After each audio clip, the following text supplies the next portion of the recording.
आप बस एक चीज अपने दिमाग में बैठा लो, पूरे दिल से पूरी शिद्दत से तैयारी करना और बाधाएं जितनी भी आ रही हैं इन सब बाधाओं पे ध्यान न देना। और ये पागलपन की तो जरूरत है ही ऐसे कॉम्पिटिटिव एग्जाम्स के अंदर। या तो आप इस जंग में कूदते नहीं, अब इस जंग में कूद गए हैं तो लड़ना पड़ेगा।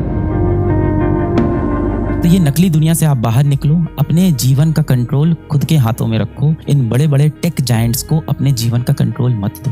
धीमे धीमे देखो, ये सोशल मीडिया प्लेटफॉर्म ने कंट्रोल आपके जीवन का, आपके मस्तिष्क का अपने हाथ में ले लिया है। आप देखिए, आपको लगता है कि आप उन्हें इस्तेमाल कर रहे हो, आपको लगता है ना कि ये फेसबुक, व्हाट्सएप, इंस्टाग्राम आप इस्तेमाल करते हो। बिल्कुल गलत। इंस्टाग्राम, फेसबुक, व्हाट्सएप, यूट्यूब आपको इस्तेमाल करता है अपने फायदे के लिए। आप उनके लिए एक यूजर हो, आप उनके लिए एक कस्टमर हो और आप उनके जाल में फंस जाते हो। और इस जाल में फंस के आप उनको इंपॉर्टेंस दे रहे हो, उन अनजान लोगों को यूट्यूब पे या इंस्टाग्राम पे, सोशल मीडिया में, रील्स में देख रहे हो, जिनका आपकी जिंदगी में कुछ लेना देना नहीं। आप ये बता दो, आप 1 घंटे रील स्क्रॉल करते हो, उससे आपके जीवन में क्या वैल्यू एडिशन होता है? आप समझदार हो, पढ़े लिखे हो, 18 साल के हो, 19 साल के हो, काफी चीजें आपको समझ में आती है। ऐसा तो है नहीं कि आप बिल्कुल अनपढ़ हो बेटा, बिल्कुल आप अशिक्षित हो, आप शिक्षित हो, आपको चीजें समझ में आती है। सब समझने के बाद भी आपने अपने जीवन का कंट्रोल इन सोशल मीडिया वालों के हाथ में दे दिया है। और इसमें आप इतना फंसे रहते हो कि आपके पिताजी ऑफिस से घर लौट के आते हैं और आपसे 2 शब्द बात करना चाहते हैं, आप उनको भी समय नहीं देते हो। आप उनको क्या बहाना देते हो कि मैं पढ़ रहा हूँ, और कमरा बंद करके आप क्या पढ़ाई करते हो मोबाइल में? आपको भी पता है, मुझे भी पता है। आप तो वही देख रहे हो कि किसने अपनी बीवी को क्या बोल दिया, ये दोनों कपल आपस में क्या कर रहे हैं, ये बॉटल उछालने वाला चैलेंज कैसे होता है। तरह तरह के आप रील देख रहे हो और अपने दिमाग को पूरी तरह से दूषित कर देते हो। जिस माँ बाप ने आपको पाल पोस के बड़ा किया, उनकी इज्जत आप नहीं करो। किस काम की ये पढ़ाई लिखाई मेरे और आपके? मैं अपने लिए भी बोलता हूँ, किस काम की ये पढ़ाई लिखाई, किस काम का ये एम, एम्बिशन, डॉक्टर बनना, इंजीनियर बनना, ये सब किस काम का है यदि हम अपने माता पिता को सुख ना दे पाए, खुशी ना दे पाए, 2 पल बैठ के उनसे चैन से बात ना कर पाए। अगर ये चीज आप पढ़ाई के लिए कर रहे हो तब तो मैं समझ में आता है, तब तो चलो वो चीज सही भी है, जस्टिफाइड है बेटा वो। अगर आप कहते हो मम्मी मैं पढ़ाई कर रहा हूँ, अभी मैं बात नहीं कर पाऊंगा, मैं समझता हूँ, समय आपके पास बेटा बहुत है। हम में से कोई भी इतना बिजी नहीं है कि अपने जीवन के सबसे महत्वपूर्ण चीज के लिए समय ना निकाल पाए। आपके लिए सबसे महत्वपूर्ण चीज है कि पूरे दिल से पूरी शिद्दत से तैयारी करना और बाधाएं जितनी भी आ रही हैं इन सब बाधाओं पे ध्यान न देना। जितने भी डिस्ट्रैक्शन आपके पास टहल रहे हैं इन पे ध्यान न देना। आप बस एक चीज अपने दिमाग में बैठा लो कि आप सोशल मीडिया का इस्तेमाल नहीं करते, ये आपका इस्तेमाल करता है। अच्छा लगेगा आपको कि कोई आपका इस्तेमाल करके चला गया? नहीं लगेगा ना। करने दोगे आप किसी को खुद का इस्तेमाल? नहीं करने दोगे ना। तो ऐसे ही आपको अंदर से कठोर बनना है। और जब भी अगली बार अपने मन में ऐसे बहुत ही ज्यादा आपको इच्छा आती है कि देखना ही पड़ेगा, तो आप खुद से बस एक सवाल पूछना कि क्या मैं खुद को दूसरे को इस्तेमाल करने दूंगा? नहीं करने दूंगा ना बेटा। क्या आपके जीवन में इस सिलेक्शन से ज्यादा इंपॉर्टेंट, महत्वपूर्ण कोई और चीज है इस समय? यदि जितना इंपॉर्टेंट आपके लिए इस समय सांस लेना है, आप समझो बात को, यदि अभी मेरी सांस बंद हो जाए, इस कमरे में ऑक्सीजन ना आए, मुझे कैसा महसूस होगा? घुटन महसूस होगी। जब आप पढ़ाई नहीं कर पाते हो, जिस वक्त आप पढ़ाई नहीं कर रहे हो और कुछ और कर रहे हो, क्या आपको वो घुटन महसूस हो रही है? अगर आपको वो घुटन महसूस हो रही है, मतलब आप सही दिशा में जा रहे हो, मतलब आप सही पागलपन पे हो। और ये पागलपन की तो जरूरत है ही ऐसे कॉम्पिटिटिव एग्जाम्स के अंदर। देखो, मैंने आपको कभी नहीं कहा था कि आप इस कॉम्पिटिटिव एग्जाम को चुनो, ये फैसला आपका है। या तो आप इस जंग में कूदते नहीं, अब इस जंग में कूद गए हैं तो लड़ना पड़ेगा। आप देखो ना, आप सोशल मीडिया पे एक फोटो डालते हो अपनी मम्मी के साथ, me with my mom is so beautiful, she is like God to me, और आप उस गॉड के साथ घर पे कैसा व्यवहार करते हो? जब वो गॉड आके आपसे रात को 10 बजे बोलता है कि बेटा आप मोबाइल छोड़ दो, ये बंद कर दो सोशल मीडिया प्लेटफॉर्म, आप कितनी चिढ़ से उनको रिप्लाई देते हो।